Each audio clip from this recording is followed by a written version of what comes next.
Whether you're an officer or a private, as a soldier you need the ability to make quick decisions in very difficult situations. And you need to make them in accordance with your orders, your country's laws, international laws and conventions. One of the international declarations you need to be familiar with, the Safe Schools Declaration, was created because states and other actors agree that schools and universities need to be protected from military use during armed conflict.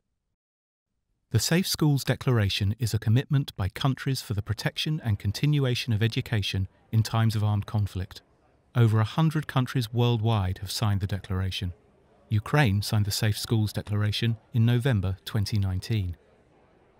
In short, the declaration means that schools are civilian objects, and children, regardless of where they live, have the right to receive an education in a safe school environment. The Safe Schools Declaration and accompanying guidelines propose actions that parties in conflict can take to minimise military use of schools and universities and any negative impact on education. Endorsing the Safe Schools Declaration means that a country like Ukraine commits to use the guidelines that are part of the declaration and bring these into domestic policy, military doctrine, rules of engagement and everyday practice. Functioning schools and universities should not be used by parties to armed conflict. Military use is, for instance, occupying a school and using it as a base, barracks or temporary shelter. It also includes using it for fighting positions, weapons storage, or as a detention and interrogation centre, and for military training. So, military can't use a school, no matter how comfortable and practical it might be. If military use a school, it becomes a military target.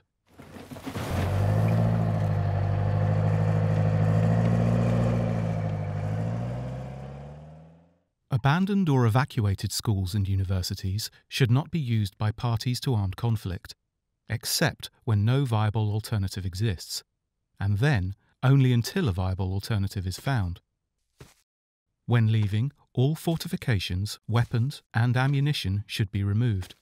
If the school building was damaged, it should be repaired. Schools must never be destroyed with the intention of depriving your opponent or the population in the area from using them in the future. Schools and universities are crucial when rebuilding a society after a conflict. Parties to armed conflict should consider all feasible alternative measures before attacking schools and universities that have been turned into military objects. Even when an opposing force is using a school and it is considered a military target, make special efforts to avoid damaging the institutions. Before attacking, take into consideration that children are entitled to special respect and protection, and that damaging or destroying a school can have long-term negative effects on a community's access to education. The fighting forces in a conflict should not be used to provide security for schools and universities unless there are no other alternatives. If military forces are needed to provide security for a school, they should not be within the grounds or buildings, so the school's civilian status is not questioned. The presence of armed adult men unknown to the children and community can scare the students and staff. It can also lead to abuse. All parties to armed conflict should incorporate these guidelines into their doctrine, military manuals, rules of engagement, and operational orders to encourage appropriate practice throughout the chain of command.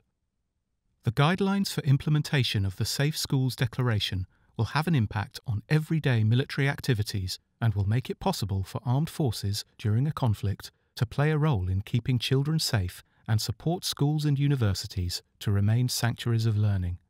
Armed forces, governments and civil society organisations can work together to protect children and their learning during and after an armed conflict.